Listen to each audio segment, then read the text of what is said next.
Hey there, comic book friends and fiends. It's Rob here in front of the Great Wall of Comics. Sunday, I went to a local Comic Con called San Jose Con. Let's take a look.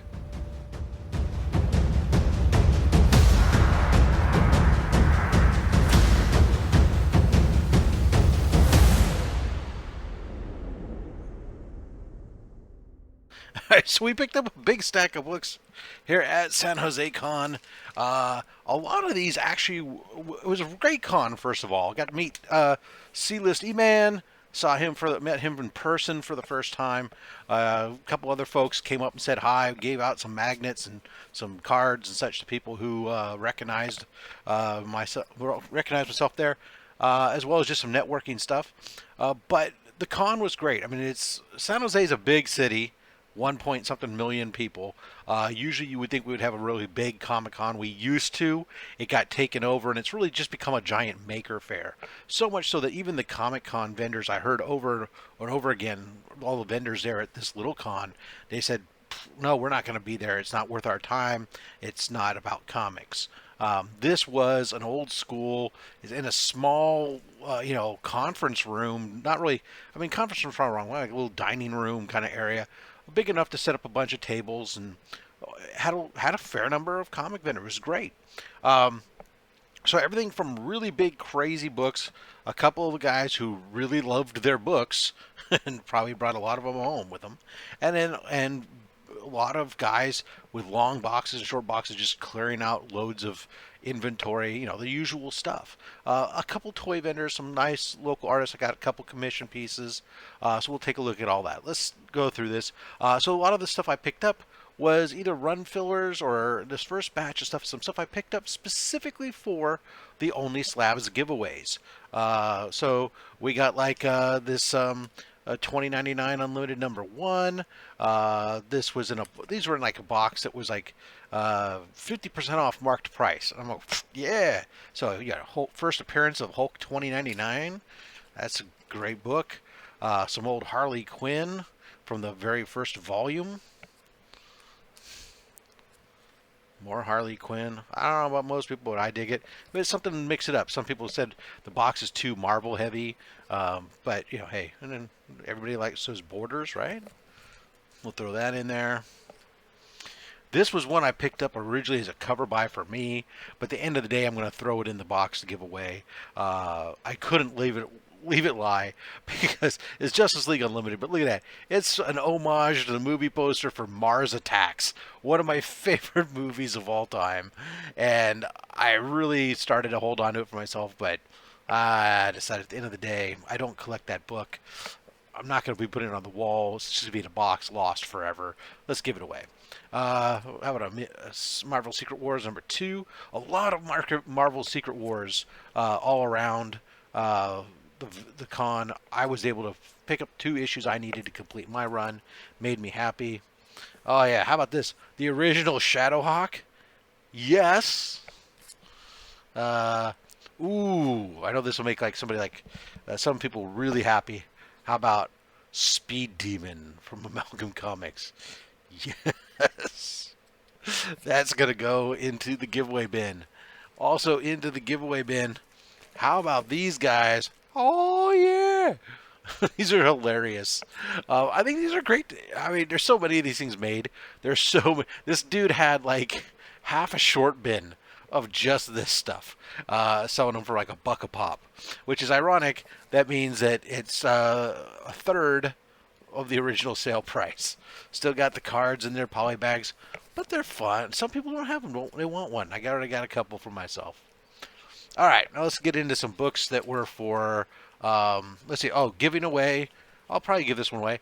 This was a free book given out to all the VIP members who attended.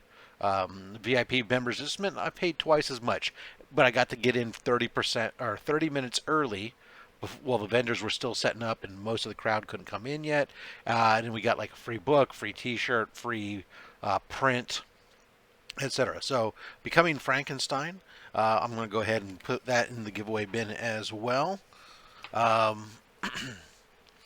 All right, let's see. We'll go through here. So the first stop when I went in there, I was able to find some of the Invaders books I needed for my run. Here's issue 37 against Iron Cross, because I have the first 22 books and some of the others. But so here's issue 34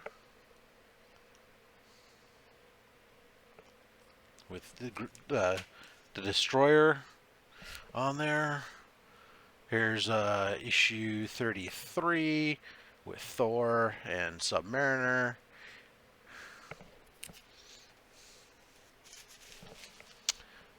Issue 28, which turned out I already had it, but I didn't look at my. That's what I get for not looking at my book or my inventory list. And issue 27, which I think is the other one I also already had.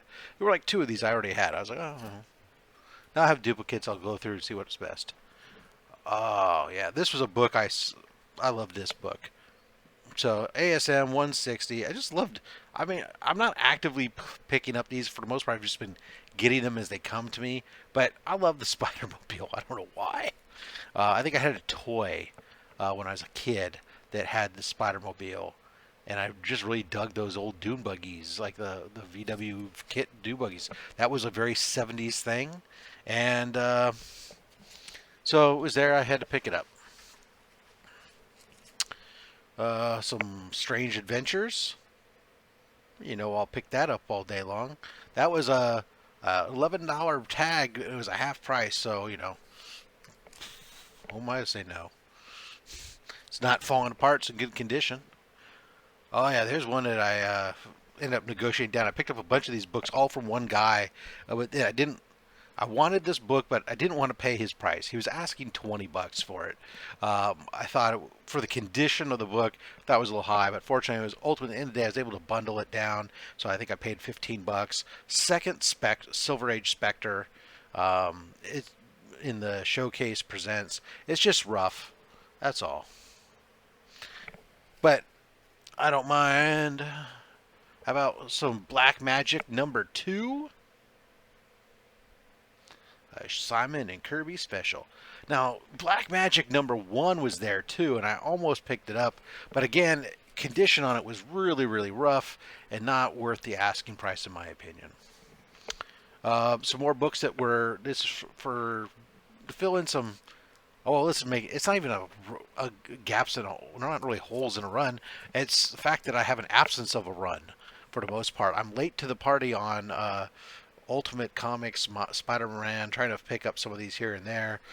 Again, these tag prices have only to do with a starting price and not really an ending price on all these things. What was really nice is I went to the con, I brought $200 cash. And for the most part,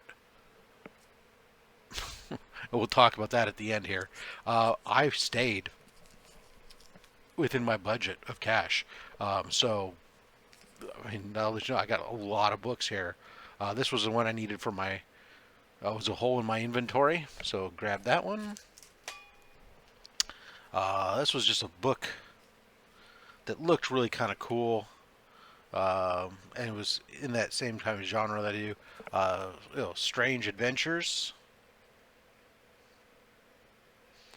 Got some Adam Strange in there. The last two books I needed for my Secret Wars run. Issue 11 and issue 12. So now I can say that I have finished recollecting my Secret Wars run. All of them should be pretty much VF plus or better. So here's this one was picked up. I picked this one up. This is the only spec book I picked up. I picked up a spec book. What can I say? Everybody knows that Black Adam is coming. I already have my Black Adam over here, of course. Not long ago, I was able to pick up the Shazam issue before that, which was the first appearance of Isis. Of course, Isis, another potential show up, but that's the first Isis. This is the first appearance of the second Isis, who is the one who actually ends up marrying Black Adam. So from 52, week 12, this is the first appearance of Isis, the second Isis, who would go on to marry Black Adam. So, a spec book. Let's put this off to the side. What's this off the side, off the side? Are we into that part of the run here? Oh, okay, we got a couple other books real quick, and then we'll go into... so a Magnus Robot Fighter.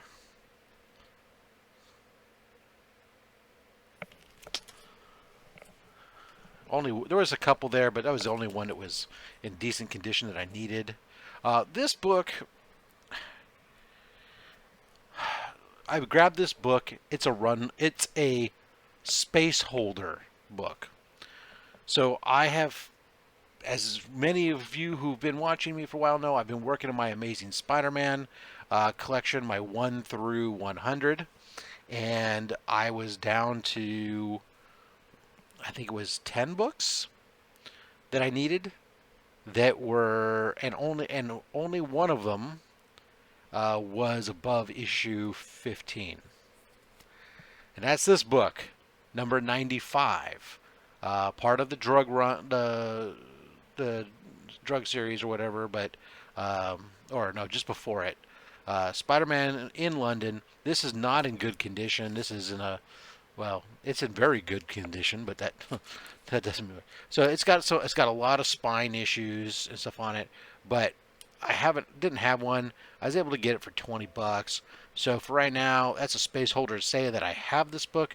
I'll continue to be on the lookout for an upgrade because I need an upgrade for this. I need to upgrade my ASM 51 and I need to upgrade my ASM 30. Those ones, I'm not happy with the condition of the books that I have, so I want to upgrade them. So hey, if you got one laying around and you don't want it, and I'll pay money. I mean, you can A-OK it, but I'll pay money. We work out a trade. Who knows? So, ASM 95. All right, and another one that I wanted to pick up, because I love this cover. It's an early Silver Age Penguin. It's far better than the first appearance of Penguin, or first Silver Age appearance of Penguin. Just a fun Penguin cover. I did not have this book. I waffled on it a couple times. The price on it's been going up. I managed to get it for about $45. So I'm happy with that. Had a great conversation with the guy. All right. So while I was there, like I said, there's some artists that were there, and I got some signatures. This is from Tony Harris was there. He did this cover, so I had Tony Harris sign that book. I talked to him about getting doing a little doodle thing, which I'll talk about in a second, but he wasn't keen on it so much. And then got mostly because he said I don't do sketch covers, and I had to explain to him it wasn't a sketch cover; it was a sketch book. Do something inside of it, and he got busy with other things and didn't do it. Also, Chris Marinan, I think is how you pronounce it. It's Marrinan. So you've done Marinan, as far as I'm concerned. He was there. He did some art on the inside of these 359, 360, first and second cameo appearance of our man Carnage. So I had him sign both of those books for me. And then he was super cool. Had great conversations with him. He was kind of stationed outside of the main floor, so in this kind of like hallway, and so he didn't get a lot of traffic. So he was kind of sitting there with not much to do. So I was able to manage to commission him to do a piece for me, and so he did a Green Goblin cover for me. That is super awesome.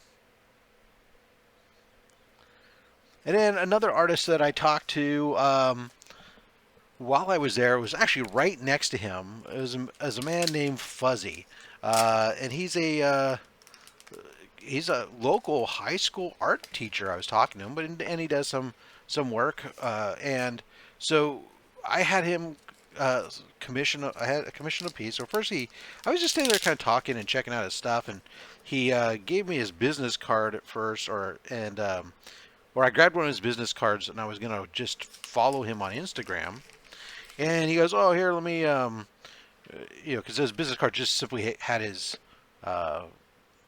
at Fuzzy Joseph. Of course, that's there we go.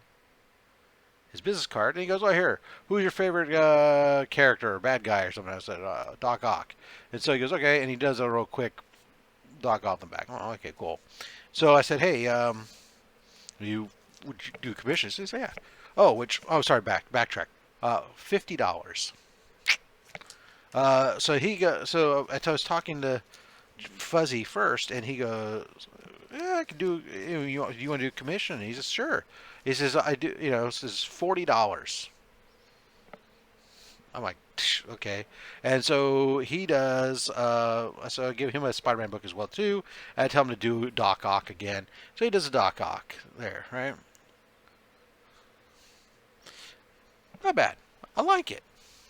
I love Doc Ock. Bam. Get that done, signed by Fuzzy. We get his business card, throw it in here.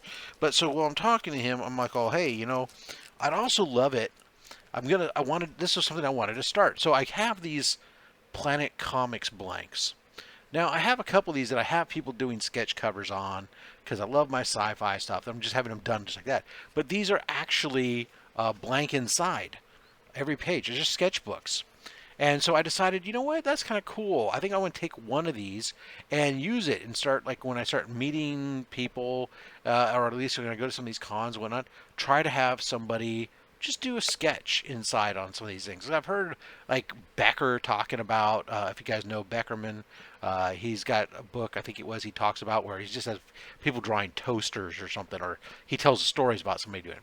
So I thought, it'd be kind of cool. I dig Planet Comics. I dig robots. Let's just have people draw robots randomly inside. And so I asked Fuzzy if he'd do one, and Fuzzy did. And I would expect him, like little remark size things. Dude, check this out. Fuzzy kills it, man. Look at that. And it's not any particular robot. I just tell people, hey, do whatever you want. And so I asked him if this was a particular robot from anything. No. He said, oh, no, it's just completely random. Make it up as he goes along. Robot. So there we go. That's pretty badass. I dig that. He gets to be the first one. Like I said, I asked.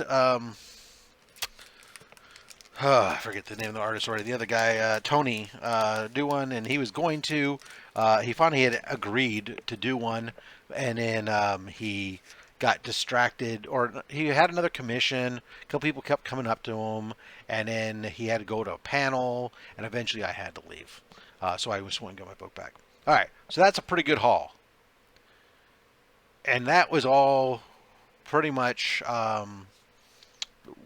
with the Batman, the Penguin book, and at that point I did have to I had to dip to the PayPal slightly. But for the most part, that was the $200, including those commissions and stuff, which tells you something because those commissions I just told you, one was $50 and one was $40, so that's $90 out of $200 right there. So then there's one book left, and this was a book I wasn't going out there looking for. I just ended up seeing it, fell in love with it, and had to acquire it. At this point, I hadn't bought a single slab. I'd looked at a lot of slabs, not really found anything at a price that I thought was a fair price. Incidentally, also, I looked for a lot of gold. I looked everywhere for Golden Age books. Not a lot. There was only a couple, and they were really, really bad condition, and they weren't my bag. It was a lot of Disney, Golden Age books and type of stuff like that. Just not my cup of tea. Anyways, so I'm talking to this guy. At first I'm sitting there just looking through his slabs, and he's presenting somebody, but he's going over, showing them a bunch of his slabs, his books. I really wish I had gotten this guy's name because it's killing me now after I'm thinking about this. This guy would be phenomenal on SlabHub because he's half collector, half vet seller, and he's there, loves to just show books, and he's got a bunch of books. Like he got on an international variant kick lately, and so he had all kinds of these international variants, and he's loving to go over all these books, and he's going over with one guy, this the comic. Oh, I don't know. I can't remember what it's called, but there's a variant of Edge of the Spider-Verse, first appearance of Gwen Stacy, Comic Bug. That's what it is. And he's showing off this slab, and he's got it tagged at 750, and he's talking about it, and I'm just like looking at it at first, and while he's doing it, I'm like, well, is that the first or the sixth printing? He's all, I didn't know there was more than one. Well, oh, and this tells me he's not a vendor. He's a collector.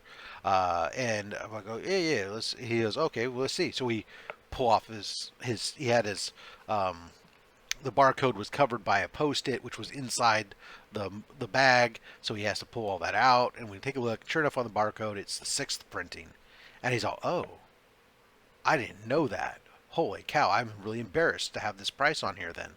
And so he's, anyways. So I felt kind of bad a little bit for kind of shitting on his parade while he's about to potentially sell that book for way more than it's worth. But he seemed cool about it. He was a very cool guy.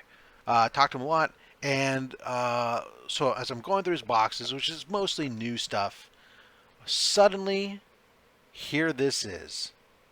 A Golden Age book, 1945.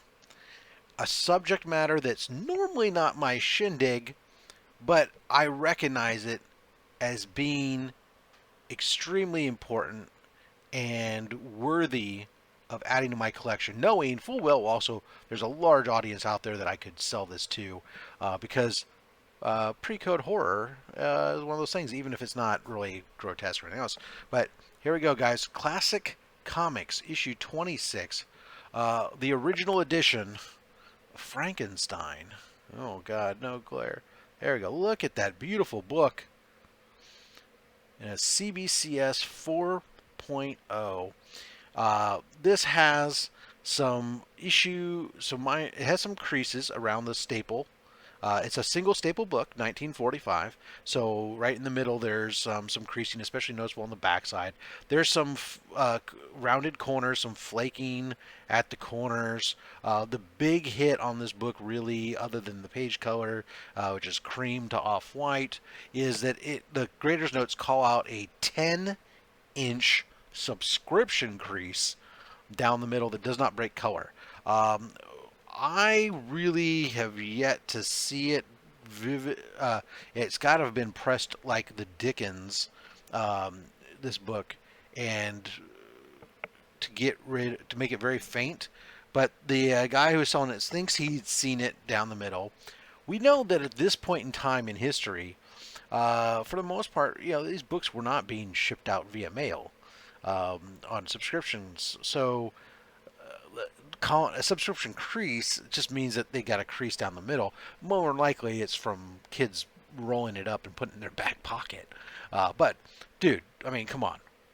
Mary Shelley, by Mary Shelley, Frankenstein, Classic Comics, right there. So this book, he was asking $550 for it. I ended up paying $450. So I did have to go into my funds, but this was a great deal in my opinion. I looked it up. There's not a lot of them. Obviously, some of the higher end books selling for thousands and multiple thousands of dollars. 4.0. This one was, I basically paid what the last sale was registered for this book, or around this grading, and that was like back in 2013. So 9 years ago. Come on. We know what comics have done. Golden Age books that present like this. Those of you guys who are into horror, you know that you want this book. But guess what? It's mine, baby. All right, guys. That's my con adventure. Whew. I want to thank you all for watching this, sticking with me, supporting this channel. Make sure you visit the CBCA Awards and vote. Until next time, collect what you want. Don't listen to anybody, including me. I'm just a fat man with a fat stack of comics and a fat opinion. Thanks for watching.